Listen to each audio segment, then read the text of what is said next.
can forget last season's race here when it came down to half a car length? I certainly can't, nor can my vocal cords. I'm kind of regretting that race. The first photo finish in NASA history did not disappoint, so we have returned to Michigan for the Bark River Touchdown, and I know you hate that name, Zach, but it's okay. Presented by iDrive Sim. As it's Josh Mertz alongside me, Cody Erdmann in the commentary cube, and Zack Johnson in the production truck. Our race today broadcast at least, presented by Simracer Coin, the cryptocurrency made by Simracers for Simracers. And our 16 sim racers will race to own the winner's coin tonight. You can check out their mission, platform, and vision at simracercoin.org. This track, one of a kind, 1.5 miles, 11 turns in length, designed for the stadium super trucks. But Cody, these rally cars, certainly excellent on a track like this. Yeah, we're looking into having a good race, as we did the last time we showed up here, which was the first time. And these truck tracks have proven that they've given us really good racing, and even in the real world with the Nitro Rallycross that Travis Pastrana Nitro guys are putting on when they were at ERX, that was a really good race. So I think they found some magic here. Maybe we can say that we were the ones that found it for them, but we're looking at a good race. We have 16 cars here, and some good talent all throughout the field. These tracks seem to kind of play the equalizer a little bit on a couple guys shine a little bit more, that they're used to the truck tracks more than just a rallycross. As we will go through our top 10 in the Drivers' Championship for the Simracer Coin NASA Rallycross Challenge, presented by Nitro Circus. Luke Krause, the Canadian car number 1, defending champion with the red plate, as you'll see throughout the show today. Points leader, 207, ahead of his teammate Josh Klog with 34. Then is a huge gap back to Matt Hartley, the 2020A champion. It has 143 points. Then we have Connecticut native Ray Kingsbury, Robbie Laurel, Bodie Cryer. Cryer, who is the defending Endurance Cup champion. I'll get to that in a minute. Jason Hook, Schofield Forrest, and Magnus Ogenhaug after not appearing last week in Phoenix. The Norwegian is back. He is 10th in points. The Sportsman Cup, presented by KES Industries, Keep 'em Spinning Industries, adaptive controls for sim racing. Thank you to Mario Bonfante Jr. for all of your support. Check out his mission and his platform at kesindustries.com. Andrew Howell by 9 points over now Victor Aldrich, as Parker Fleming, aside from missing Wild Horse, had a disappointing run last week in Phoenix. It's a 9-point gap. Robichaux in 4th, Burgoon, Fisher, Ramsey, Wetz, Peterson, and David Bush. Even though we have not seen the defending Penguin RC sports car champion in the AM class, we have not seen him since Norway.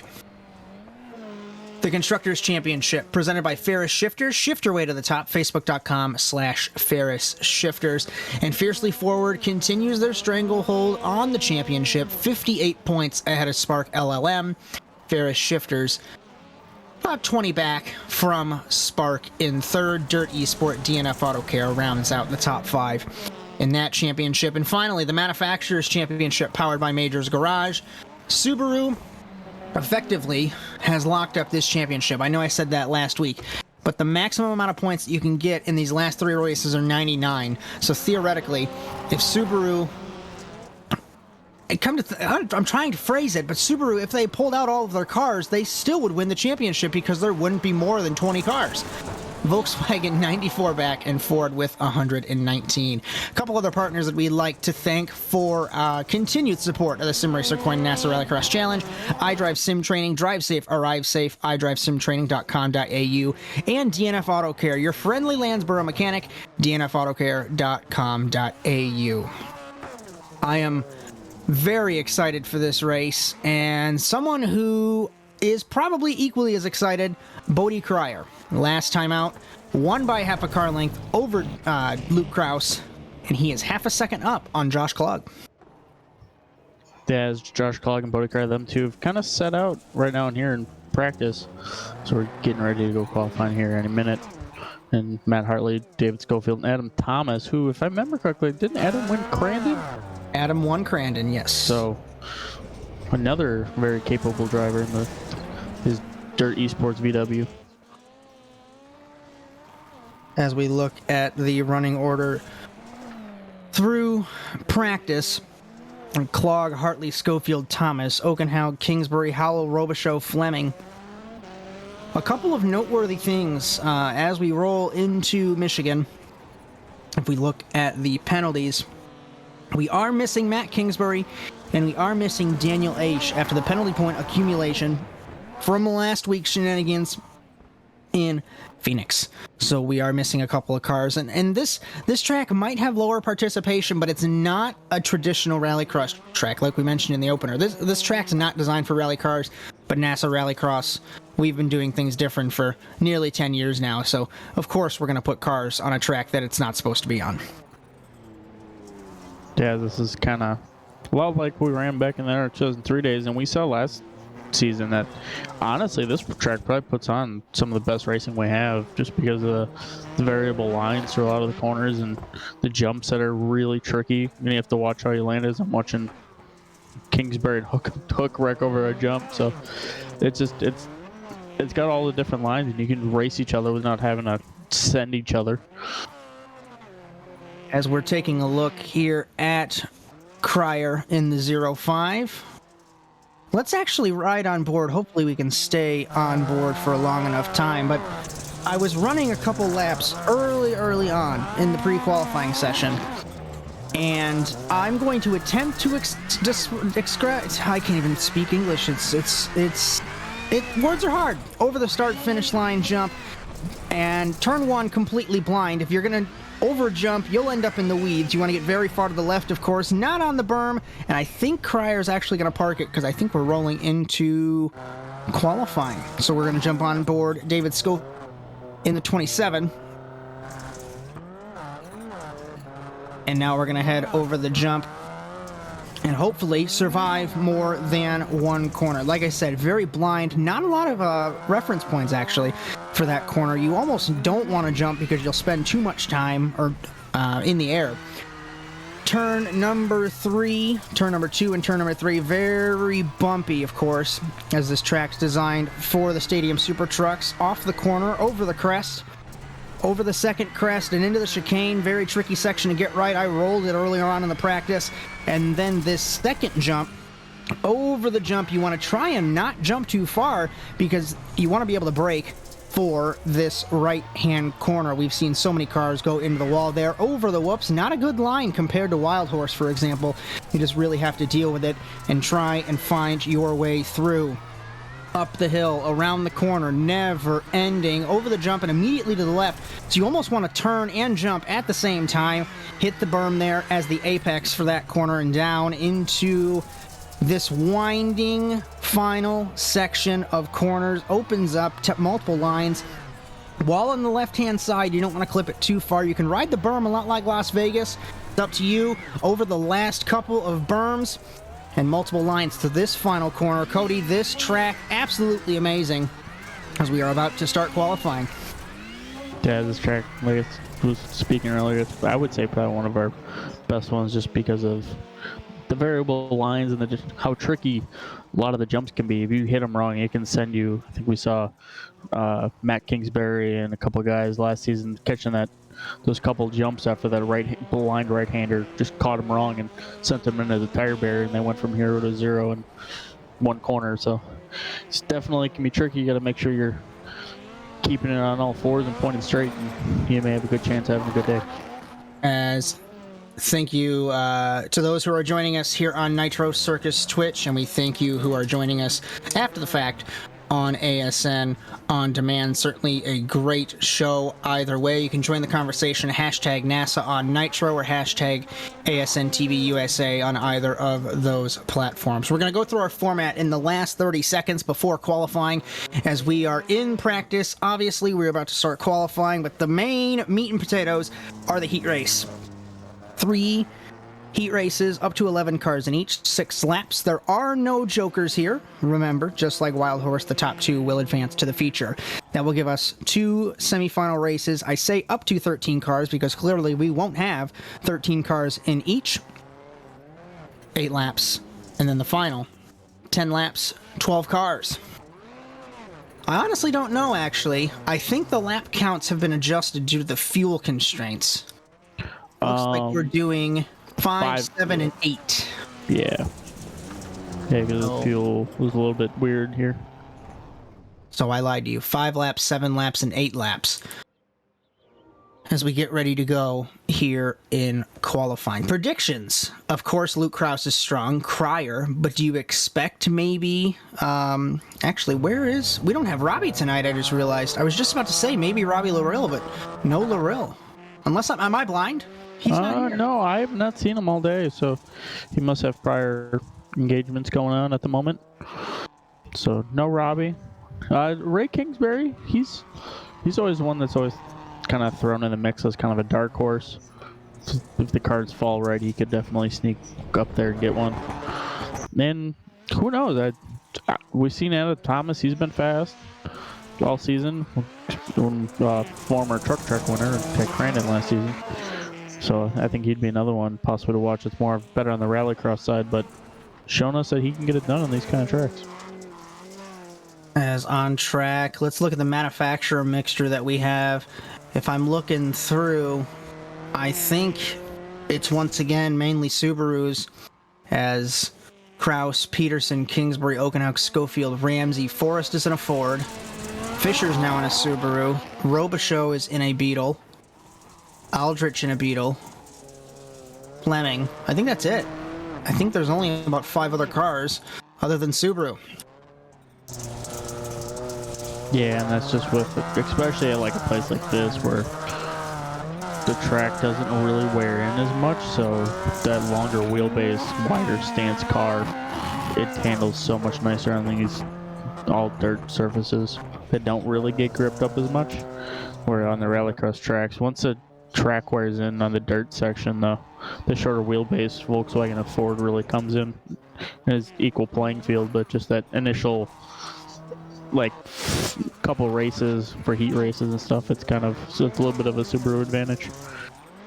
So Luke Krause obviously leads the championship overall, but he also leads the Endurance Cup.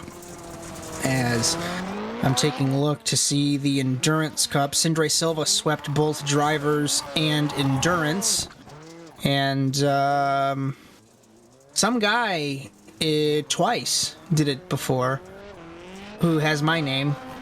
I hate to really say it that way, but I thought you had done it. But in 2014B, that's when I won the championship and you won the Endurance Cup. So we've ran it 8 times before over the 24 seasons, and the count is, let's bring that up, myself and Sindre Silva with 2, then Dylan Livingood, Cody Erdmann, Jacob Harberts, and Bodie Cryer all have 1. And people ask, Cody, why do we run these tracks? Why do you have so many different little championships within a championship? Well, when you used to have 10 cars and 4 of them weren't the fastest guys, you always wanted to give them a little bit of a reward for showing up. Hence those other championships. Yeah, and like those tracks also, a lot of those guys, they were able to possibly win on an endurance track because the strategy with a regular rallycross track can be tricky, and if you play it wrong, as we've seen both of us play wrong, and we give each other grief about it, that when it's done wrong, you can lose a race with one wrong choice. So not having to worry about a good joker lap and running a good joker lap and when to take it can be a big thing. So give everyone a little bit equal playing field. We're all on the same course, not have to worry about it, and we can just pass guys in regular road course racing, oval racing, instead of having a joker to pass someone. We look at the qualifying times so far. Luke Krause, 118.885. Jason Hook, 119.128. Then it is Bodie Cryer at a 119.149. Forgot to mention Jason Hook. We remember the first time we went to Crandon a couple seasons ago, Hook was on the podium in that race. So the Aussie certainly knows his way around these endurance-style tracks. And wasn't it between him and Bodie Cryer that we had our photo finish here? No, it was Luke Krause. Luke Krause, so, okay. I remember Bodie. For some reason, I was putting Hook in that spot, but it was Luke. Well, 134, 137, that might be why. Yeah. So I'm going to notch up a Subaru Manufacturers Championship in the stat book here as we inch closer and closer to our heat races. And another interesting feature of these Endurance Cup races, no standing start unless you're at Crandon, but we are not going to Crandon. this season. The final 2 weeks, Atlanta and Daytona. The week after Thanksgiving for Daytona, and then we'll be off until at least February as we get everything rolling for 2022. As Luke Krause right at the end there threw down an absolute heater with an 18.3. I just saw that. Wow. And Matt Hartley's 0.8 off him in P2. So obviously Luke Krause, he's proven why he has a number 1 plate, and it's red. Krause, Cryer. It's a rematch of last season. Schofield, Forrest, Peterson, Fleming. That is the remaining running order. Or starting grid, I should say. As remember, rolling start here in Michigan. The uniqueness of these Endurance Cup races never disappoint.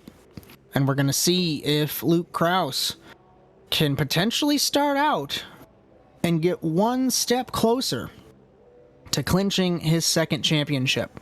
And I don't know what it is about NASA on iRacing recently, but we had Cindre with 2 in a row, and it looks as though that Krause might get 2 in a row. And then who else? Who's next? Who knows? Well, we could always have Matt Hartley be our Tony Stewart and bookend those 2 guys.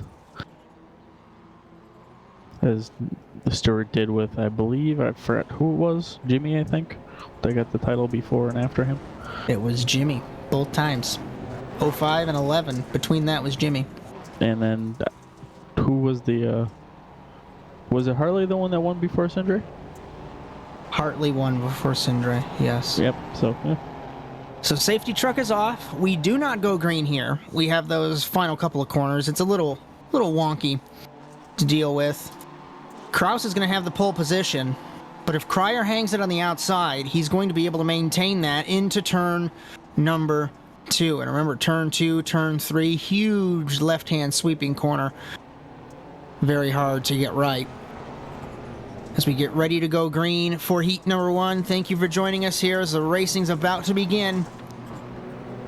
And we have 3 heats, 2 semifinals, and a feature race to come. Green flag in Bark River. And everything I just said about that start, Cody, out the window. Krause flips past Cryer, side by side over the jump, Forrest and Schofield, Peterson and Fleming in 5th and 6th. But Krause, exactly what he needs to do. And that is already building out a huge lead, 0.8 of a second. Schofield the inside of Forrest. That is for the 3rd position. Forrest trying hard in that Ford Fiesta, trying to take the fight to Schofield. Schofield's line compromised through the chicane, pushed out in front of him over the jump. Always a heart in your throat moment. Through the whoops, we ride on board with Schofield. What's the thought process when you're side by side at a track like this? Yeah, it's a little bit nerve-wracking because you never know what the guy on the inside, if he's going to catch that bumper on or not. And unfortunately, if you're a guy like Schofield and Forrest is there making a little bit of contact there, you're watching those 2 guys just check out in front of you, unfortunately. And there's not a whole lot you can do because you just know how good they are throughout the whole season. So as these 2, with Forrest and Schofield, are really putting on a battle here already as we are ending lap 1 here. As Krause leads Cryer. Forrest on the outside holds the 3rd spot. Granted, the 3rd spot means nothing in the heat races, but certainly giving us a hell of a show to watch. And we have Fleming in the 434 and Peterson in the back of the field in 6th. Forrest, 2 wheels on the dirt on the side of the road there. Schofield takes the fight. Forrest tried it, gives him a nudge. I almost thought that was intentional to drive off the road like that because it works out. He holds the spot. As Schofield decided to open up the White Castle and throw a slider, and unfortunately it did not work because Forrest decided to get in a little bumper and move him out of the way. Contact over the jump. They did the same, Forrest did the same thing that Schofield did last lap through that chicane. I thought they were going to wreck it over the jump, and now they're not. Schofield on the outside, trying to get the advantage. Ever so slow through this corner. Forrest is going to hold the spot. Schofield's got the wider line. Can he use the jump to his advantage? He didn't break over the jump. Forrest did. and this is such an incredible battle for third, and this is just a preliminary race. Of course, you'll see later on in the semifinals and the feature. If you think this is crazy, everything's going to be ramped up considerably. Yeah, as the top two, they've checked out, so there's not much difference. There's about a 2-second gap in between them. Not much, so this battle for third, well, the best battle we have on track here is these two are just swapping lines back and forth, trying to figure out to get the advantage on each other. As we're not missing anything up front, Kraus pulling away 2.1 seconds ahead of Cryer. And to put it into perspective, these two battling have stretched, or sorry, I should say, Cryer has stretched a 5-second advantage over these two battling for the third spot. Over the jump, Forrest sideways over the jump. Normally I'd say that's a good idea, but you still have straightaway to handle when you land. It's not like the jump that they're coming up to now where the corner basically blends into the straightaway, through the whoops, up the hill. Running the inside, low gears to get the torque from the engine. Off of the corner. Forrest was a little bit more sideways than Schofield, and Schofield's running that same line. He plants the car over the jump, lands perfectly, and is able to take the spot. And that's something that Forrest can't do yet. Gunned it in the middle of the corner to try and get it to rotate. Almost took out Schofield. Now he's going to have the better line through on the inside. He nearly clips the wall, and they almost make contact. This is fascinating stuff. As these two are putting on a great battle, just swapping lines back and forth. No one giving each other enough respect, not to just bodies check them into each other, but there's now Forrest sends it up the inside as I speak of a little bit body checking. You got to make a move somehow. And Forrest, big dog, planted it on the inside, checked him just a teeny bit, said, I'm done racing like this with you. I'm going to go ahead and just take this spot. Remember, it might not be for a transfer spot, but it is for a better grid position in the semifinals, and especially here because you don't start 3, 4, 5 wide like you would at other tracks. It is a 2x2 road racing style start, so every bit of real estate's important. Yeah, that one grid spot can mean the possibility of transferring or not as Schofield catches up to the back bumper of him again. So that Ford, like I was talking about earlier, not up to its full advantage on this fresh track, but maybe once it wears in, it could be more equal. That line that Schofield's running over that jump, pushing it way out to driver's right, and being able to land perfectly on that landing and not having to jump, that's what's helping him through this final sector. And I don't know if that's just a limitation of the Ford or Forrest just isn't comfortable with running that line. Over the berms. The leaders already took the white flag. We have Kraus and Cryer up front. We've been focusing on these two all race long as they have been dueling for the third spot. Running it a little wide, Forrest in the 44. Schofield stalking him in the 27, sending it and landing on the 44, pushing him wide. Now it's getting spicy, side by side for third.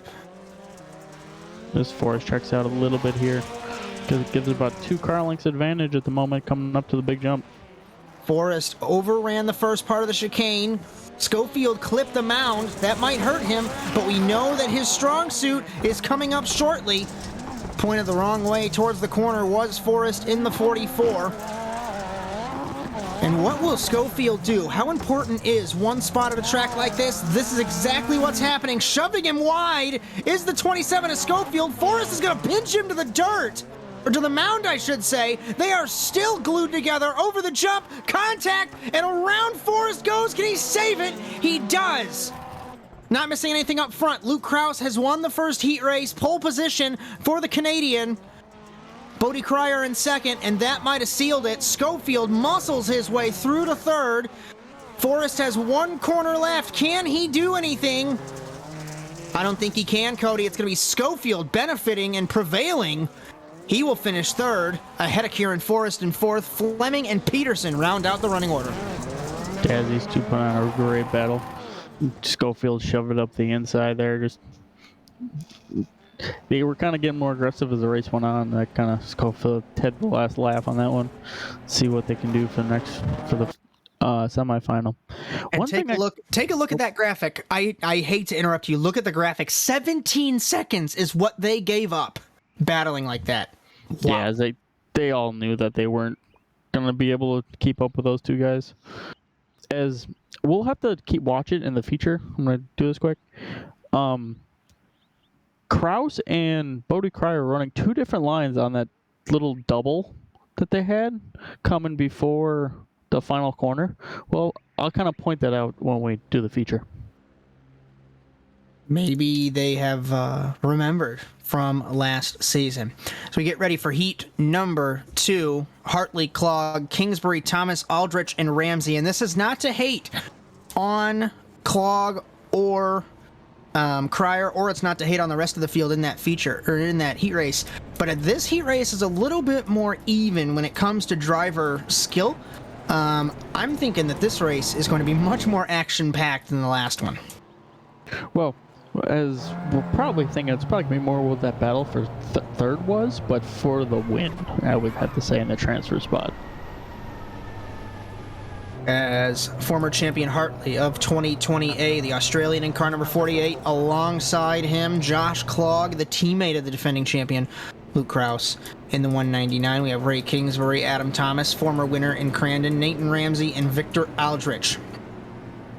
Safety truck pulls off. We still have a couple more corners to go. And this, I always love this track because it's truly unpredictable as to what's going to happen. Des, this one has a lot more, I would say, even number of corners left and right. Unlike where Wild Horse and Crandon is kind of all left, besides a random right. Here we have a lot of lefts and rights, so you may have the preferred line in one corner and then be on the wrong side and the opposite. We're going to keep an eye on Ray Kingsbury. Green flag. We know Kingsbury's these tracks. Hartley off to an easy start, running it wide almost in the 48. Clog in the 199 right behind. Thomas on the outside of Kingsbury into turn 3. Kingsbury runs it wide. Thomas to the inside. Here comes Clog trying to fight for the race lead. One car off the road in the back. It was Nathan Ramsey in the 29, side by side for the race lead. For a moment, it was Clog and Hartley. Hartley had the power on the outside in that Subaru, and Adam Thomas has gotten past Kingsbury. And I didn't mean to discredit Thomas, the winner in Crandon a couple seasons ago, but he certainly knows how to get it done here. Yeah, as he's looking to possibly put the first non-Subaru in the feature here, as he unfortunately got the wrong end of that last whoop there. Ray Kingsbury is able to get on the inside. Right when you speak about it, commentators curse. We'll look at the top two running that line. Kingsbury ran it as well. Thomas snuck to the inside, so they're all going drivers right in the Subaru. Maybe just the Subaru handles better on that line. We'll have to wait and see. Final couple of corners. We're going to take the end of the first lap, as Matt Hartley will lead us ahead of Josh Clog. And it takes so much concentration to get these cars right at any track, much less this one, as Hartley leads. Yeah, they don't break the greatest on the dirt. They do break nicely, but it's not like a GT car or anything, or not like these cars on the asphalt track portion of a track. So trying to get them woed up for a nice tight corner like a couple of these are, it's a challenge. So overshooting a corner is very easily to do. As the gap is half a second from Hartley to Clog. Clog's not going to let him get away in the 48, nor is Kingsbury. I must have missed it when Kingsbury got by. No, Thomas had an issue over the whoop. Now I remember. Kingsbury, speaking of, into the wall in the 25. He clipped the wall. Thomas clips him in the 625. They're going to be beating and banging over the whoops. As I took a look off monitor, Kingsbury just had it, landed it wrong. He's going to hold the spot, it looks like, but he's losing time to Clog in the 199. Yeah, it's actually Clog did the same thing Kingsbury did right in front of him, but didn't smack it as hard. So then when Kingsbury just obliterated it, as Thomas throws it up the inside here. Wow, tried to make it stick. Is he going to be able to get the undercut? No, because Kingsbury's there, but Thomas, I think, might be faster than him. We'll have to wait and see. Over the jump. Oh, it was a beautiful little double there. To the inside of the 25 goes the 625. Over the jump, side by side. And I think we might run into another scenario where this is the battle for third unless Thomas can clear him and gap the 25. He doesn't have that much time to try and track down Clog. as now he was able to check out there. As coming up to the start-finish line is, I don't know if our viewers have seen so far, there's a little bit of a little bump on the only on the inside. So if you're door to door, the inside car coming to the start-finish line has a disadvantage because you just get enough air that you lose all that forward momentum that you may gain. So throwing it up the inside of that corner isn't always the best bet. So 119.251 for Hartley, 120.351 for Clog. These two are in the 22s, but that's because you cannot separate them. Battling for the third spot as Aldrich in 5th, and Nathan Ramsey has pulled it off the track in the 29.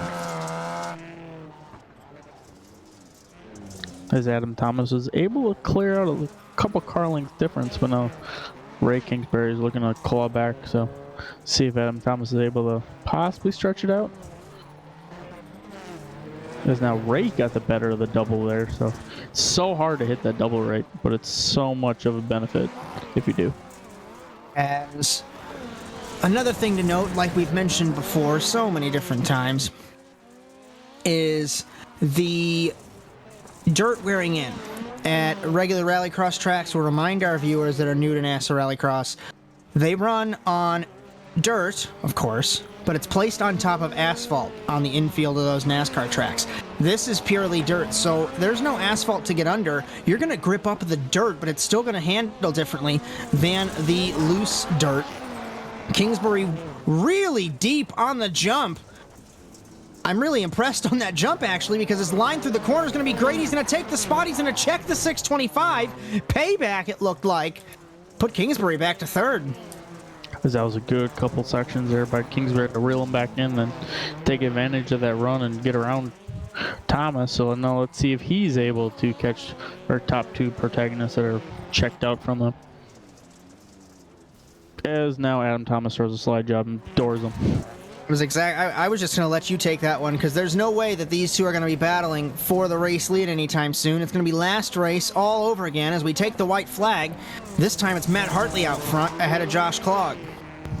As I think Adam Thomas is kind of must have heard me talk about that final section where he's been running it wide, so Ray has to throw it up the inside there, but then you hit that little bit of a jump coming to the start-finish line, it just kills all the momentum that you may have trying to pass. Very deep, very wide in the corner, onto the cushion. Kingsbury's going to try and hold the momentum on the outside, runs into the loose stuff, can't get it done. Over the first crest, over the second crest, into the chicane. Both cars, looks like they're mishandling, ill handling, I should say, pushed it wide on the entrance there. Contact over the jump between the 625 and the 25. Kingsbury doing a lot of the same stuff as the last heat race between Schofield and Forrest. You need to get this done, and he's going to force his way through. As Ray's beating up on his brother's team car, I just thought about that with Matt Kingsbury not being able to race, but Dart Esports being his team. Is now Adam Thomas going to look to throw it up the inside here. And again, it's going to be Matt Hartley winning and Josh Clog in second. So one of the DGRX affiliated cars and the Fiercely Forward car, just like last race, will transfer through. Thomas tried so hard, can't get it done. Kingsbury's going to come home in third. Fourth is Thomas, fifth is Aldrich, and sixth is Nathan Ramsey. This just keeps getting better and better. Because, yeah, we've had two races back-to-back where the battle for the third step on the podium, although it really doesn't matter. It does matter for critting, though. Has been the best race so far. We're going to have one more heat race. Jason Hook, Magnus Okenhaug, Andrew Howell, Justin Robichaux, and Ian Fisher. So only a 5-car race. Hook, we know, is quick here. Okenhaug, the runner-up in 2020A.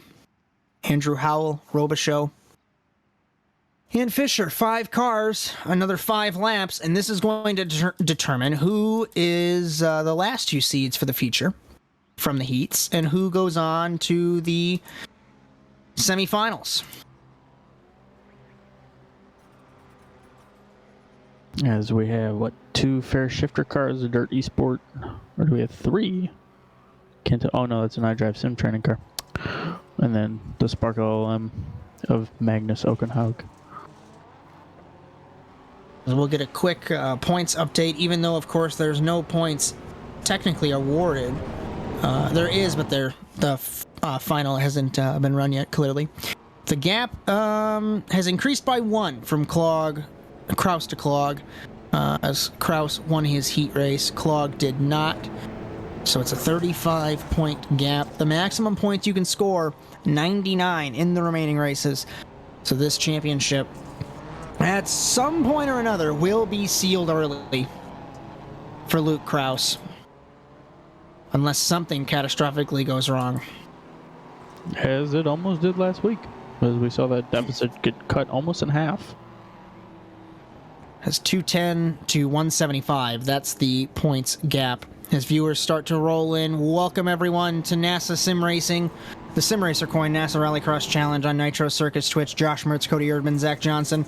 We are beginning heat number 3 here in Bark River.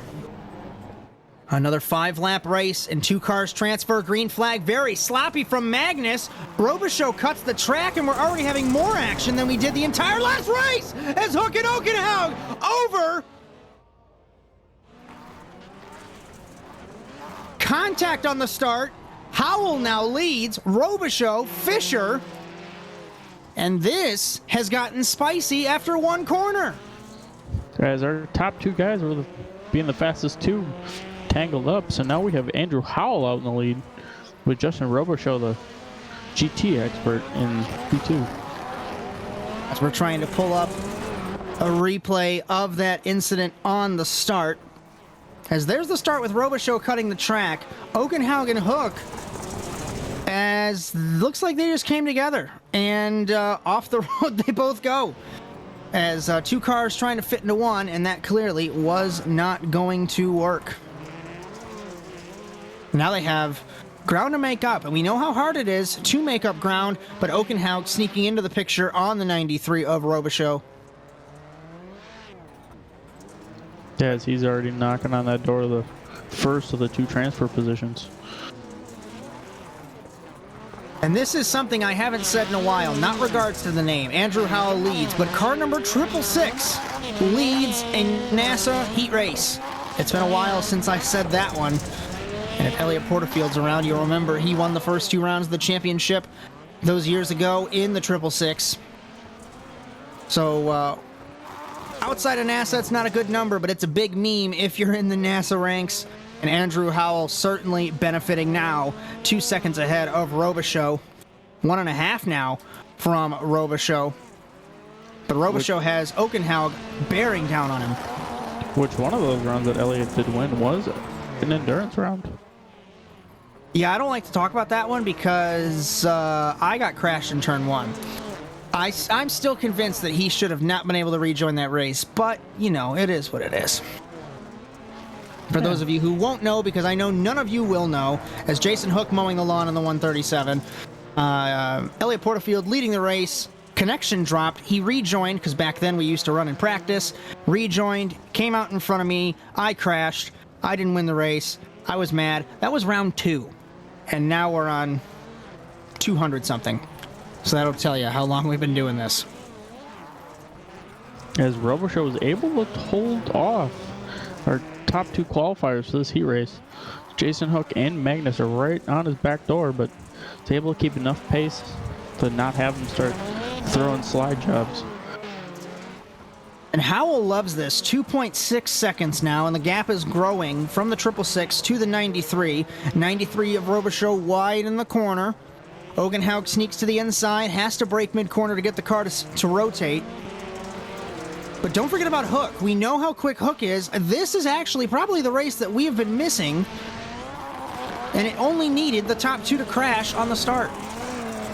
As all top 4 drivers the last lap were all in the 120 bracket, so as Robichaux clips the inside the berm a little bit, so able to keep his momentum going.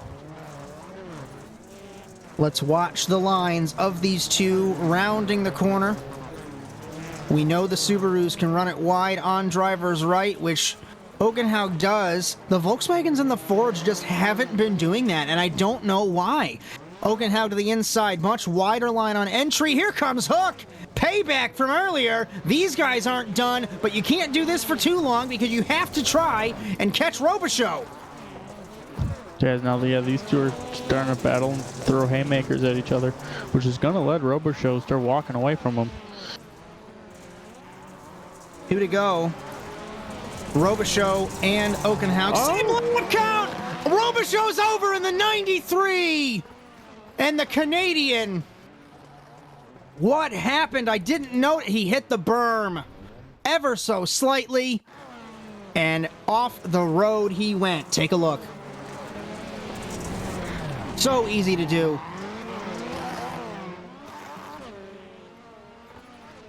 As he just goes for a lovely tumble. And then back on all four. So now we have a battle for the transfer spot. I was just about to say, and these two have unfinished business from the start. One car off the track, it's Ian Fisher. Robichaux's still back on track, so if something goes wrong. But now we have to pay attention to the transfer spot, which has been the same crazy battle as the other two heat races. Hook on the outside looking in from Oakenhow. Will he dive it in the hairpin? Oakenhow apexed early. Hook is going to sneak to the inside. Side-by-side contact being made. If they run the outside berm, no. Oakenhout's going to try it on exit. I lied. Over the jumps. And Hook's going to hold it. But will he hit that berm like you mentioned earlier on? He does. But he's already clear of Oakenhout. White flag for Howell. We're not missing anything up front, but these two for the transfer spot. Now the question is, will Hook crack under the pressure? Will Magnus throw some deep up on the inside on his? He's looking at the moment. Just doesn't have the run as he kind of clipped that jump a little bit wrong. I was trying to run this track. These cars are just so hard to get right, especially here because of all the blind corners. You truly have to practice and memorize this track more so than any other because it's so hard to memorize, at least for me. Diving in, Oakenhow can't get it done. He's got half a lap to go. Will he send it on Hook, or is he giving up? I don't think he's giving up. We know Magnus doesn't do that. Oh, was Magnus clipped the inside berm a little bit too much and sent him way wide, so... That might have sealed it. Yeah, I think that's all she wrote on this one, as now he tumbles it. And Magnus, being Magnus, clips the berm and rolls it. And that's going to seal it. We thought we were going to have a crazy battle for the transfer spot, but we will not. As Andrew Howell, who has been comfortably in the lead since the start after the two came together, he will win heat number 3, transferring his Hook, so he's got some solace in that. Oakenhow, Robichaux, and Fisher to the semifinals. And if you thought those races were crazy, we're going to get more desperate by the moment. So don't go anywhere, guys. As I believe we have all three fair shifter cars in the feature so far.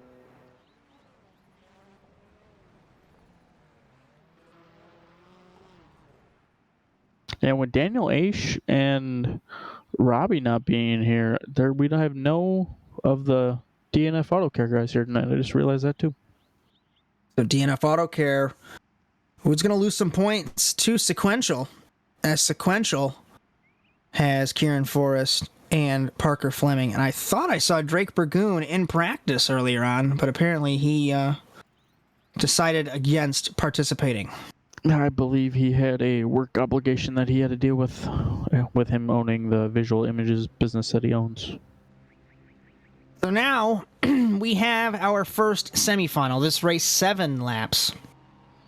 And the top 3 will transfer. So, Schofield, Oakenhow, Thomas, Fleming, Fisher. That'll be our running order, or our grid, I should say, for this race.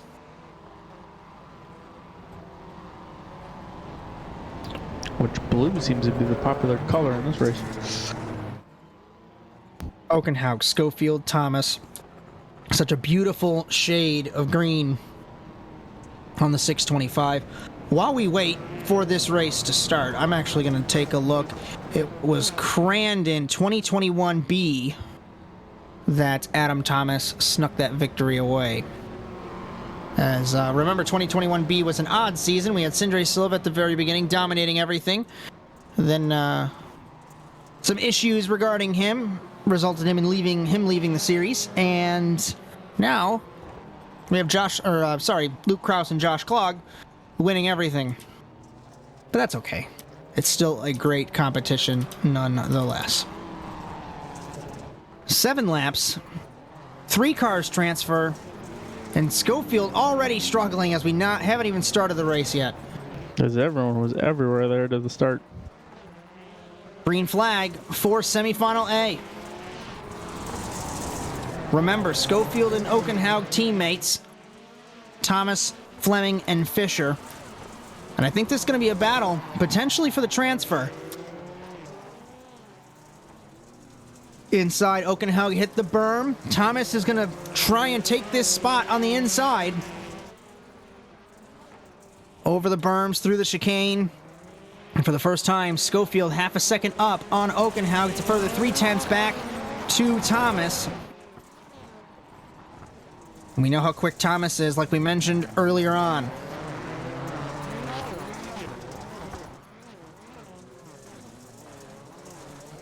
As these three have checked out a little bit from Parker Fleming, although he seems to be trying his hardest to try to reel these three in. With them battling, that'll help at least him, and then Ian Fisher as well, who's right behind him.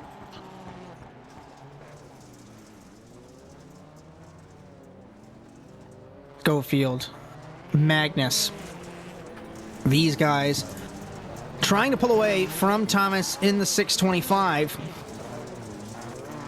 As we end the first lap, Schofield leads his teammate, and Parker Fleming sneaking into the picture in the 434. So we'll see if the sequential SimSport driver can do anything in regards to making this feature.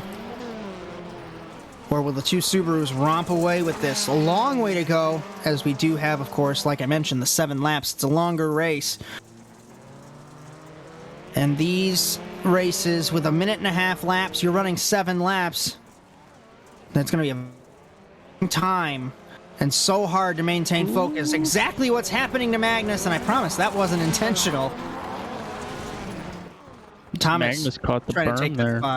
He caught the berm there a little bit wrong and just unfortunately got cut through the grass. Thankfully, I don't think he had a slowdown from that, so didn't have to give up too much time for him cutting the lawn for the Park River folks.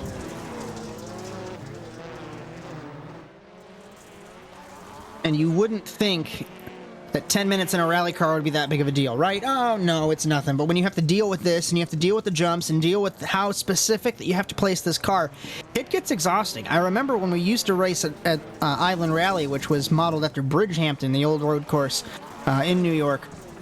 So hard to get the lines right, because that track was a lot like this one, if you remember, Cody. Berms on both sides, you hit the berm, and on NASCAR 2003, it was sand. You'd get sucked in, and that was even worse than the berms here.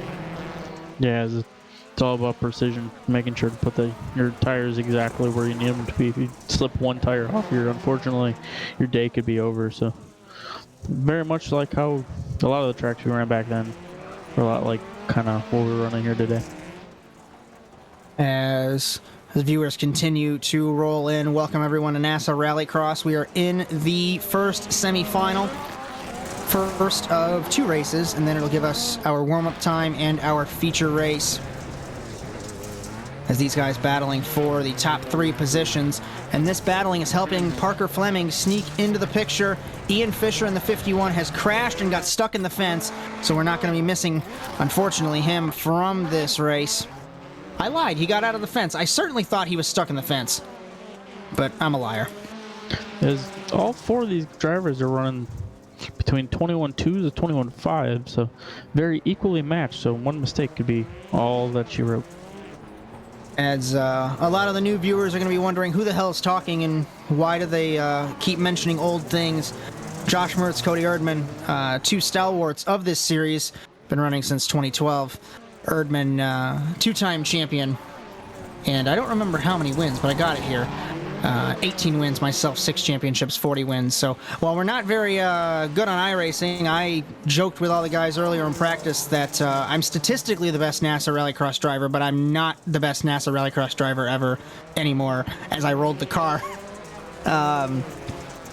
This specifically here, and Ian Fisher rolls it in the 51, speaking of rolling it, and he's going to be turtled on his side. much like the former driver of the 51, Dylan Livingood. As these three have checked out from Parker Fleming a little bit, I think they've all kind of made the same agreement that, hey, we're not going to battle. As I say that, as Magnus throws it up the inside of Schofield. Schofield struggled through the whoops, ran it wide, they're side by side, and now this is getting spicy. But why would you race like this if you're in a transfer? Remember, the grid spot is important, as again, it's a 2x2 start, like a road course, not like the rally stuff. So you want to get a better grid spot, and Thomas knows this. As Thomas was looking to do the 2-for-1 special, but unfortunately Schofield kind of cut him off there, because now he's sitting in the middle of the Sparkle LM sandwich. He looked like he was about to eat the concrete there for a moment, but he had to jam on the brakes and save it. We have 3 laps to go still. So much time left for anything to happen. And Schofield holding this lead ever so slightly. Yes, Magnus seems to be falling off a little bit here. Ran a 22.9, even though they're a little bit of a battle. Fleming at a 22.1. Thomas runs wide a little bit, so Magnus gets on the outside of him. So they go over the jump. Thomas, I think he got a slowdown. He must have. He did, because he slowed over the jump, obviously. And that gives Okenhaug the position. But this puts Fleming in the picture. Just as we were talking about these guys battling and leaving Fleming in the dust. The former Supercross rider sneaking into the transfer spot. He gets hooked by Thomas, but he saves it in the 434. These guys battling. Okenhaug runs it wide. And look at Fleming now, potentially looking towards second. As Fleming's used to playing bars out.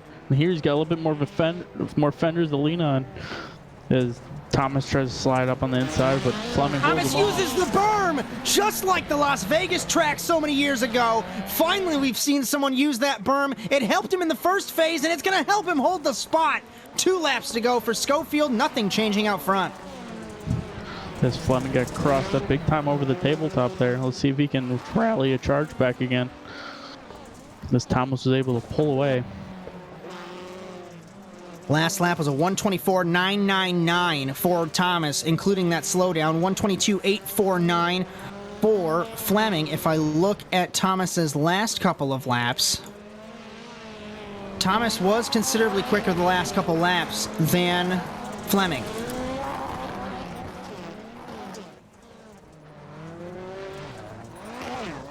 Running it way wide as the 625 of Adam Thomas, former winner at Crandon last season. And Fleming, the Supercross rider in the 250 class, formerly sneaking into the picture for Sequential Simsport. The battle for the lead is heating up. Just a pinch between the teammates, Schofield and Okenhaug. Gap is 4.5 tenths. Make it half a second between those top 2. Yes, I don't imagine the top 2 really do anything with them being teammates and locked into the transfer spots at the moment. But the smartest thing to do here is just kind of run nose to tail, unless one makes a major mistake. And check out. White flag for Schofield in the 27. We've seen the 27 out front in the NASA Rallycross Challenge before, but it also has been quite some time. It was Tristan Hagenstein, the Dutchman from Michigan himself, racing under the Dutch flag, who won an endurance track in 2016. So the 27's got some good luck at these kind of tracks as well. That it does. 26 is looking with Magnus. Possibly looking. I think he kind of checked up there, because he seemed to have a little bit of a better run. Dives in and up on the inside. Yeah, he's just sitting behind him. Fleming spectacularly hit the post over the jump and is rolling down the hill in the 434. So, the stunt driver apparently is going to miss this feature, but he certainly gave it all that he had. Okenhaug, I suspect that Magnus is going to dive it in on his teammate in this final sector, but we'll just have to wait and see. Ever so tricky. You feel like you're going so slow through this sector, but you have to because there's no other way. Final couple of corners, contact nearly made. Schofield looks like he's going to hold this, and he will win the first semifinal ahead of his teammate Okenhaug. Transferring is Thomas, as seeding in 14th, best of the rest, will be Parker Fleming. 16th will be Ian Fisher, as we get ready for semifinal B. As unfortunately, our luck for sequential support seems to be the same. We've been, I think, the first one out in almost every race, if not a good majority. So we'll have to go back to the drawing board for next week with Parker, see if Kieran Forrest will be able to put us one car in the feature, especially get us some points with the DNF Auto Care guys not being here. Kingsbury, Forrest, Robichaux, Aldrich, Peterson, and Ramsey, our grid for the second semifinal, as we still wait for Fisher here to finish up, and the sim forces him through anyway.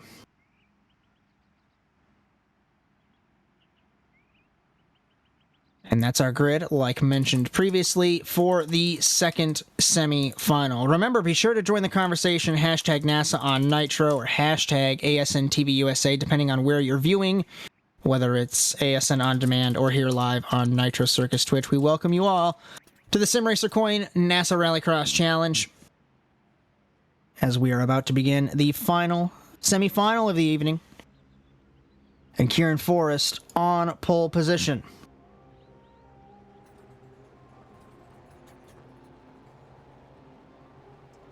Alongside him, actually it's Kingsbury than Forrest. I certainly know how to read, even though I claimed the grid 4 times already. Robichaux, Aldrich, and Peterson with Ramsey.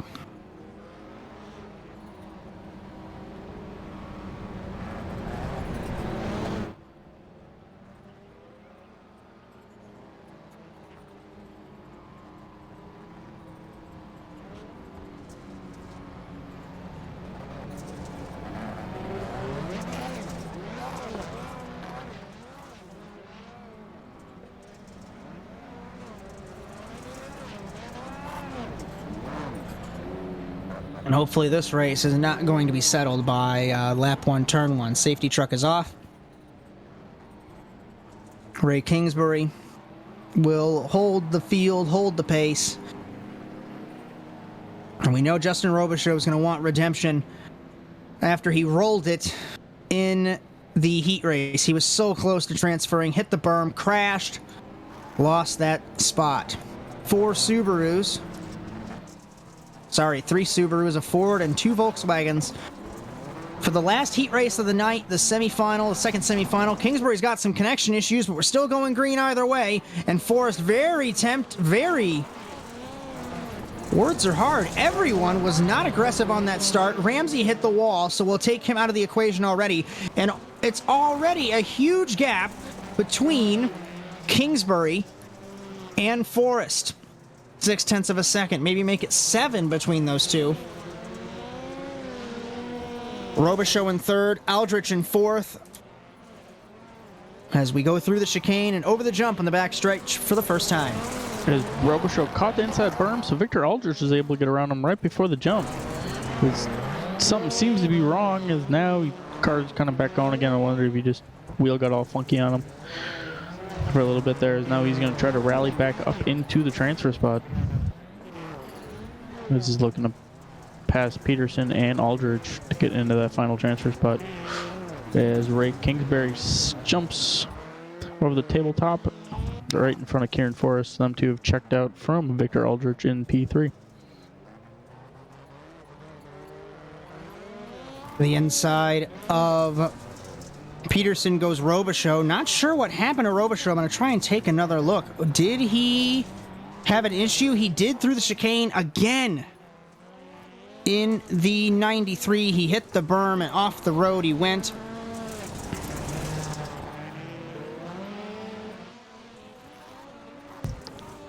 As Robichaux was able to get around Peterson, although now he did the same mistake again as he goes off as he did in the heat race, clipping that berm on the outside of the corner out of turn 1. So now he has to rally back around Peterson all over again.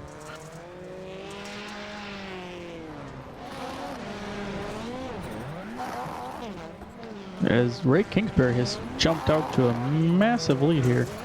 Looking like about 2 to 3 seconds so far. So no pressure behind him.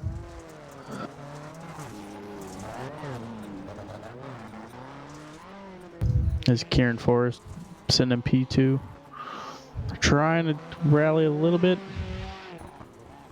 on Ray Kingsbury. As Kingsbury runs nice and tight here.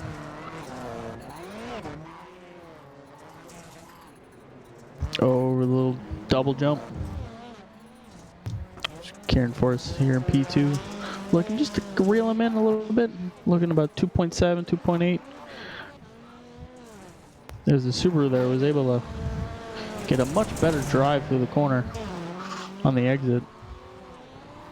Kieran runs a little wide.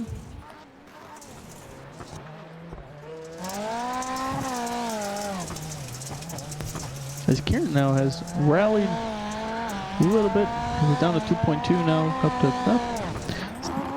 back up to 2.4 seconds at the moment. As we ride on board here with Mr. Kieran Forrest, Big Dog, in the Area 52 design sequential sim sport ride. Yes, I will be biased since it's my team and my driver. So, hello everyone, I'm back. I had to vacuum mozzarella cheese out of the couch that Chloe spilled, hence why I had to vanish. So I blame her. She knows I'm blaming her. She's laughing. I can hear her in the background. And welcome to NASA. She was stuck on the couch, Zach. She couldn't move. She didn't want the cheese to fall into the couch. Welcome to NASA, everyone. It's just a really big meme here, guys. And we are still going for the semifinal. I'll say I didn't burn the commentary booth down, so we're good. Good. And it clearly was not burning down. I have not missed much. Kieran Forrest 3.5 behind Ray Kingsbury, and the battle looks like it is for third. Victor Aldrich and Justin Robichaux. Aldrich holding on to a transfer spot for Team Watson Racing. This would be momentous for the Volkswagen squad. And just as I go to talk about it, he clips the berm, running it wide in the 98. Hand-braking it, trying to cut down on the apex, but the 93 of Robichaux takes the spot and puts him into the transfer. Redemption for the 93, but we know how skittish he is at this track. Ever so close to disaster at any given moment. Yeah, as these two are battling for the final transfer spot. It's Victor Aldrich looking at making, I believe, would he be making his first feature? This would be his first feature in NASA Rallycross, and this would be Robichaux's second, I believe. As I don't believe he made any last season, and I think he only made one earlier on, and I know I'm probably going to get roasted later on for not knowing that. But try and remember 203 races worth of stats, and eventually you lose track. Victor Aldrich looks to throw it up the inside here. Gets a little bit of a better run, but Robichaux getting the better run off the corner to gap him here as we go over the double jump. Kingsbury's going to take 3 laps to go. We're not missing anything up front with Ray. Robichaux trying to pull away. Let's take a look at a lap time count. Kingsbury 122.508. Big Dog Forrest 124.885. Ripping it up in that Fiesta.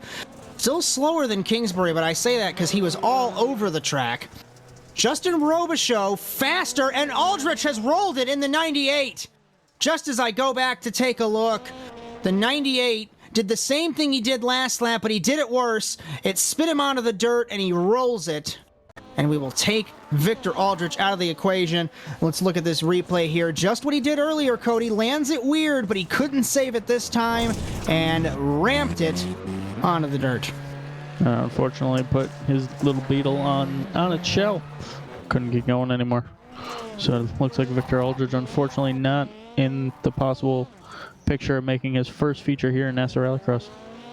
Robichaux, I was just about to say, is quicker than the other two at a 121.768. So potentially trying his hardest to gain more time. Now Russell Peterson 127.693 for car number 9, one of the newcomers in the series. He is running all by himself, and then Nathan Ramsey running in the 29, running by himself as well. So, hate to really say it, Cody, but of course we've seen everything happen, but this race might be ran already. Yeah, as everyone's really spread out majorly. I think the closest car is Robo and Kieran Forrest at the moment, as Ray Kingsbury has a 7-second lead over Kieran Forrest at the moment. I want to tell you on air, Cody, you're not going to lose me again because Chloe managed to spill all the cheese from the bag into the couch. There's no more cheese that she can spill. I might just lock all the cheese away in the fridge, so that won't happen. As Kingsbury 122.159, Forrest a 122.895, Robichaux a 22 dead. So faster than these two, but I just think Robichaux's consistency has come too late. Not in the issue of him transferring. Right as I say that, I don't know what Kieran was trying to do there, but that was interesting. I think he got caught up on the berm just with one tire and it wasn't letting go. oh, I saw that. So he was just hooked. Woo! And I thought he was going to go completely around, but thankfully, I think the berm stepped off where he was able to let that left front tire off. Now as he almost rolls it over the double, I think he's trying to throw this transfer spot away. Now he gets in the wall. So Aldridge came out of the pit lane. We'll take him out of the equation because he's off the lead lap. Peterson is a couple corners away, so I don't think we're going to worry about Forrest. Going to give a shout out to Trevor Teal, Tier 1 subscription. They've subscribed for 20 months. Thank you, Trevor Teal, for contributing to the community. We certainly miss you on track here in NASA, but we certainly appreciate you being back in the audience. Kingsbury, Robichaux, and Forrest. That's the top three. We'll have a little bit of a social engagement, of course, with our viewers in our warm-up. And Trevor, I don't know what Kieran's doing either. He says, WTF, big dog, what are you doing, baby? He doesn't know what he's doing, Captain. I think we may have a little bit of entertainment here from Ray Kingsbury, because I don't know if you heard him give you a little bit of a shout-out for this finish, so I think I may know what he's doing. I already know. The man from Connecticut, Ray Kingsbury, has not yet won in NASA Rallycross, but he certainly is a meme lord in his own right. He wants us to run a Joker on this track, and he's going to do it as he wins the semifinal here in Bark River. He was annoying me for so long that we need to have a Joker lap, and that would be the Joker lap. Justin Robichaux survives and transfers in the 93. Kieran Forrest comes home in third. Big Dog salvages that transfer spot as Russell Peterson will come home best of the rest in this heat race ahead of Nathan Ramsey and Victor Aldrich. And just like that, Cody, it is feature time, but before that, we have to go to warm-up. Yeah, as we'll let these drivers like Bodie Cryer and Luke Krause kind of get re-warmed up on this track, because they haven't seen this track in about 45 minutes. So we'll let them. It is 9:11 Central Time, which is crazy because normally we are already done and packed up and gone for the evening. But the Endurance Cup, of course, longer races. Yeah, with the longer races. I think we did start a little bit later than normal. I think we're waiting on Kieran Forrest and Adam Thomas. I think they're having connection issues, so we ran out the whole warm-up in the beginning of the race before qualifying, so I think that kind of started us late, and then, yeah, with the longer races in general. Because now we got 8 laps here around this beautiful Bark River Raceway in Upper Peninsula, Michigan. As the remaining order of the field, Parker Fleming 13th, 14th Russell Peterson, 15th Ian Fisher, 16th Nathan Ramsey, and 17th Victor Aldrich. Just to put it in perspective, when I was trying to put words together of Subaru not winning the championship, we'd have to have 24 cars with no Subarus for the last remaining races of the season, for them to lose the championship. And yes, Trevor Teal, the cars are on the ground this time, the graphics are fixed, and we are back in Bark River for the 8th round of the 24th season. Josh Mertz, Cody Erdmann in the commentary cube, in the production truck, Zack Johnson, as always, for Nitro Circus Twitch, powered by the Automotive Sports Network. Be sure to join the conversation, hashtag NASA on Nitro, hashtag ASNTV USA. on whatever social platform that you are on. But this is going to be an absolutely electrifying race, as Cody said, in the Upper Peninsula of Michigan. 12 cars, 8 laps, and we really should just put our hard hats on now because we know what's going to happen. Yeah, this is the first, I would say, good lap or two. It's going to be absolutely wild. Just kind of like a supercross race where that first lap is just pure and utter chaos. The cars are going to be flying left and right, and whoever can make it through that first lap will have a good chance of having a good day. But then you still have to hit your lines perfectly for another 7 more laps. We saw these guys struggling over 5 laps and over 7 laps. But you add another lap to the equation, and with the laps being a minute and a half, that minute and a half could make or break your race and make or break your season if you're Luke Krause, who had those issues last week in Phoenix. Of course, we don't speak to jinx the man. 5-time consecutive race winner this season, beating any record that you or I have set. As Magnus, I'm taking a look in the back of the shot, rolling it in the 26. You want to get all your crashing out before the start of the feature. If our lovely producer could hop on Bodie Cryer here for a little bit. He's coming up to a section just in a couple of corners here where I've noticed he's doing something different that I have not seen anyone else do. I don't know if you noticed this when you were practicing. So after the right-hand hairpin, when they get into the left corner, then they have the double, he's running it really wide and up on the berm and almost skipping the first jump and then like jumping off the tabletop. Let's see if he does it here. He keeps it low here, runs it a little bit wide, and then runs up, and then jump, and then he gets a better run through the corner. I like that line. But then Luke Krause was just running the traditional, but he was having enough speed where he was clearing that double. So he was landing on the backside of the jumps, and it seemed to be equal. But it's kind of interesting to see the two different lines, that could be a pivotal part of who wins and loses this race by knowing who's running what line.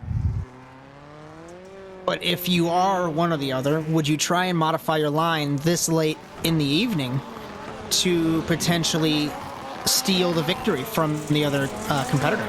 I don't think I would try to alter the line, but I think I would just game plan of how to use your line to get around them, setting them up.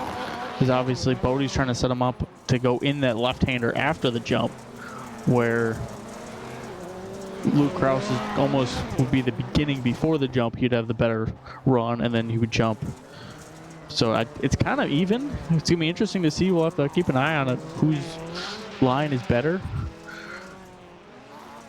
This reminds me, this line of Bodie Cryer reminds me back in Negus on NASCAR 2003 when I used to jump off the side of the jump, and everyone didn't understand why I was doing that or how I was doing that.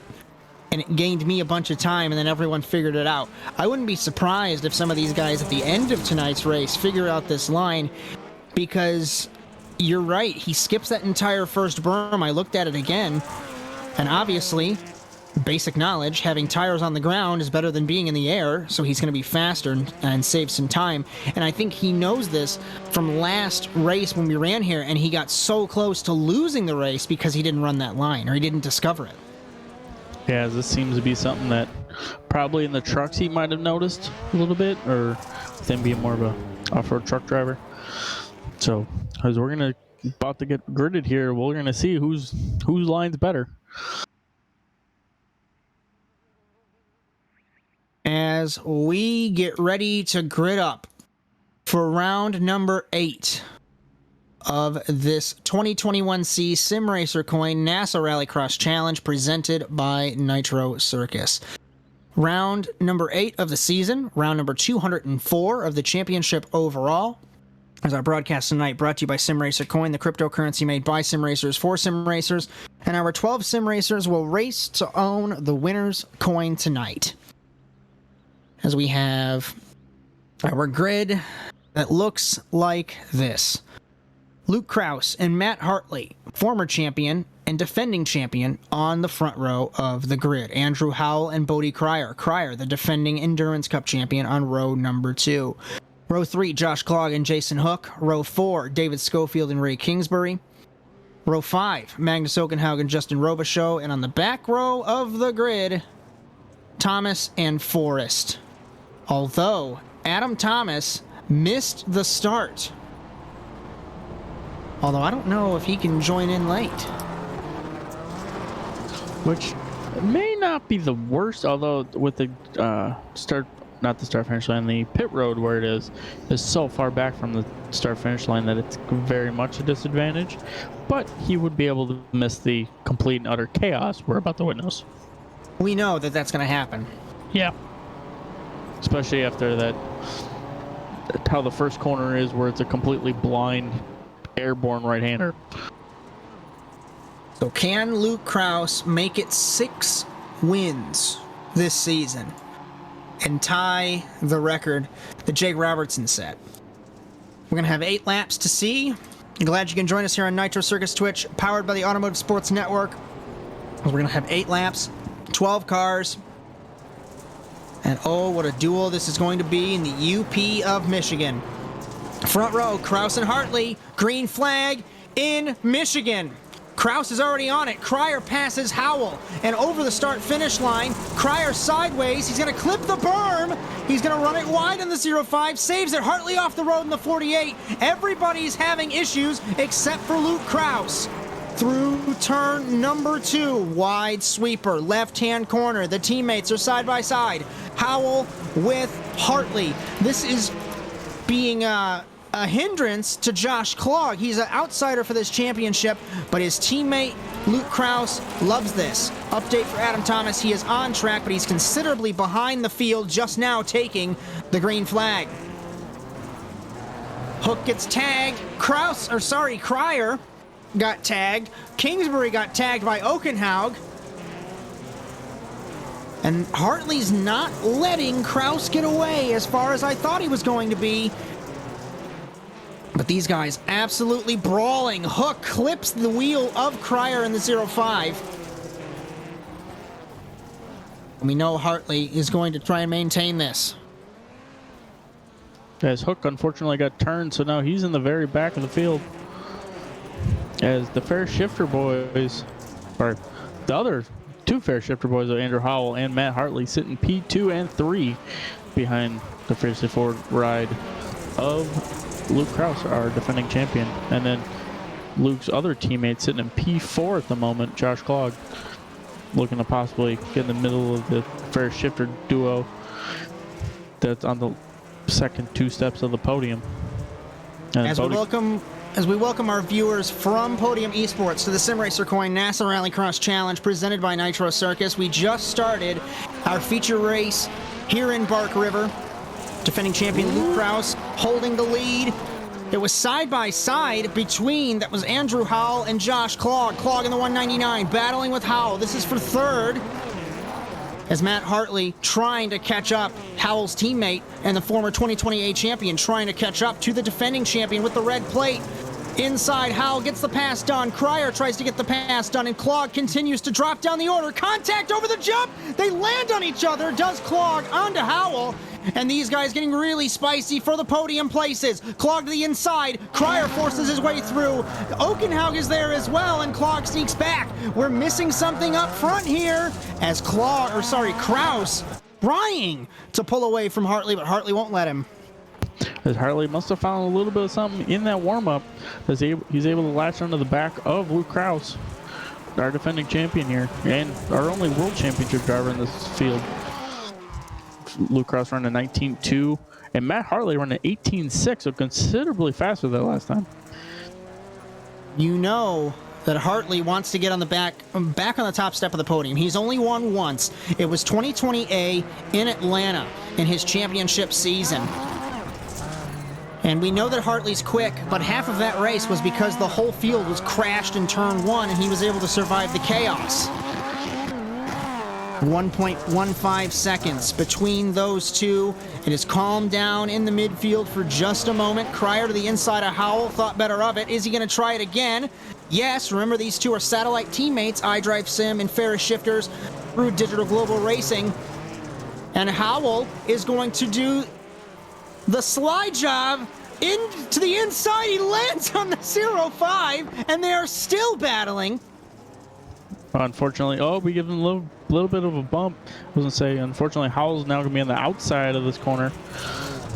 Because now Cryer's able to check out. Let's see if he can reel in for Josh Clogg and Matt Hartley. Howell checks the 0.5, shoves him into the wall nearly, and here comes Okenhaug on the Welshman. Very spicy battle for fourth, and Hartley was half or nearly a second down on Kraus that last lap over the jump. As I think these two are opening up the White Castle because we're throwing slide jobs left and right here. As we're taking a look here, I'm just trying to keep an eye on the top two. Okenhaug, much better run through the chicane. We ride on board the Norwegian in the 26, over the jump, deep on the brakes. Howell's going to back up the corner entry to try and get the undercut, and he does, over the whoops. Contact between them, through the whoops, through the corner. Howell gets shoved out, way out wide, and Okenhaug holds the spot. As Okenhaug slides out to the real wide line that we've seen the Subaru guys do all night long. Because now they get the good run down the hill into the right-hand hairpin. As gap is now nearly 2 seconds from Kraus to Hartley. Hartley losing time considerably. Josh Clogg is gaining time on the 48. Okenhaug gaining time on Cryer. Cryer ran his outside line, but he didn't get it completely right as he's way wide. He's into the wall. Because now Okenhaug is going to have a good run coming up into turn one here. Possibly throw a move up the inside. Fortunately, not close enough. Half a second faster was Kraus that last lap over Hartley. 1 minute 2:54. No one was faster than him except his teammate was a tenth off of that lap time. Ray Kingsbury sneaking into the picture in the 7th spot in car 25. We know how quick he is at this track. Mired back in traffic. Ooh, Ow!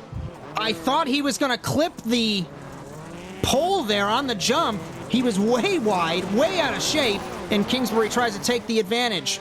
Really sloppy over the whoops for the 25. As Andrew Hall looks like he's cracking under the pressure a little bit. As one of the 3 Spark LLM drivers have gotten around him, but now Ray Kingsbury and David Schofield putting pressure on him. As now Andrew throws it up the inside of Magnus. Fortunately, doesn't get the drive off the corner. Let's see if he can cross him up. As we take cross flags. Oh, is Magnus over? And Magnus rolls it in the 26, just as when I go to mention where Luke Kraus is. 26 steals the show, and we put him back to 11th. As Justin Robichaux's in 11th. Adam Thomas is still on the track, I think, unless he's parked it. I believe he is on track. Last lap time for Luke Kraus, 1 minute 19.0. Hartley has matched that, but it might be too late. As unfortunately, Andrew Howell made a mistake through the long swooping left-hander, and both of the Spark LLM drivers, Ray Kingsbury and David Schofield, got around him. See if Howell kind of redeem himself and try to pass at least Schofield. So he looks up the inside. Unfortunately, no grip there. He gets a lot better grip and boxes him out. Remember, these guys are battling for the 5th position like it's a race win between Howell and Schofield. And Kingsbury has moved up to 5th. And is Hartley making moves? There's 2 laps to go. That's a huge gap to make up. Luke Kraus, 1 minute 18.9, 1 minute 19.0 for Hartley. Hartley can only match him. He can't outpace the one. Yeah, but just being able to match him, if Luke does make a mistake, which he miraculously made his first mistake all season last week. But as Big Dog. Forrest, yeah, And Magnus, too. I wonder if they came together. They did come together. They both drove off the track at the exact same corner, but these guys they were hitting each other considerably. Ever since the last tabletop, they were beating and banging. And I don't think they are done yet. The gap is 2 seconds. We got 2.5 laps to go. Sorry, 1.5 laps to go. Words are hard. For Luke Krause. So Matt Hartley seems to have caught him a little bit. This is where Krause seems to be a little bit faster. He's able to get this double like perfect almost every time. We're going to take the white flag as Luke Krause is trying to break the tie that he has with Tanner Smith. That's for 10th all-time on the wins list. He's trying to tie Dylan Smith for 9th on the wins list. He'll try to go for his 7th win and his 6th this season. And if I look through the stat book, I don't think anyone has won more than 5 other than Jake Robertson. I know that I had 5, you've gotten 4, but not a performance like this season for Luke Krause. Yes, he's put on a complete clinic on this whole field each and every week. Besides last week, like I mentioned last week, a little bit of I think the whole field had it out for him, pushing him out wide every single corner they could, but he was still able to, if I remember correctly, get on the podium last week. But not enough. He had to go through the last chance qualifier and everything. You were way off. You finished 8th. But that's okay. Yeah, because he's been on the podium every other race. It feels like he's been on the podium last week too, but yeah, I was totally off.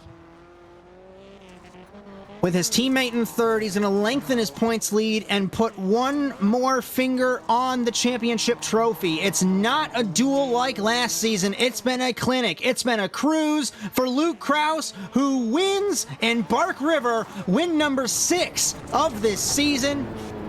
He wins by nearly 4 seconds almost over Matt Hartley, and a double podium for the Fiercely Forward boys. 1st and 3rd, Josh Klog. 4th is Cryer, who had nothing for Krause this race after winning last time.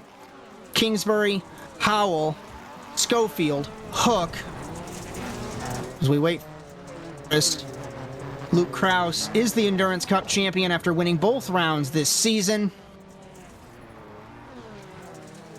As Hook in 8th, Big Dog Forrest will come home in 9th for Sequential Simsport. Justin Robichaux will come home in 10th. And this is a battle for 11th of the cars that either spun or missed the start. Adam Thomas and Magnus Okenhaug. Final corner for these two. And it looks like Adam Thomas will come home in the 11th position. Okenhaug in 12th. The rest of the order: Fleming 13th, 14th Peterson, 15th Fisher, 16th Ramsey, 17th Victor Aldrich. We know we're not going to get an interview with our race winner, but let's have a confirmation. 4 seconds exactly, the margin of victory between Luke Krause and Matt Hartley. Yeah, Josh Klog was able to sneak his way through the opening couple lap mess. And then unfortunately, Bodie Cryer, who we were thinking was going to be able to battle with Luke Krause, he was the one that got the short end of the stick on the start there, and was shuffled back. As I'm looking here, he got shuffled back to about 8th place, and then was able to rally his way back up to P4. So good driving by him. This is kind of one of his home tracks as a way of what he's used to design wise, so able to use his knowledge and advantage to get him back up to P4. I think we might only have one interview tonight, as it doesn't look like either of the Fiercely Forward boys are going to jump in. I'll have you have a chat with Matt Hartley. Hey there, Matt. Hey guys, how you going? Oh, doing wonderfully. As you're sitting P2 on the podium once again, making this kind of a regular thing, aren't we?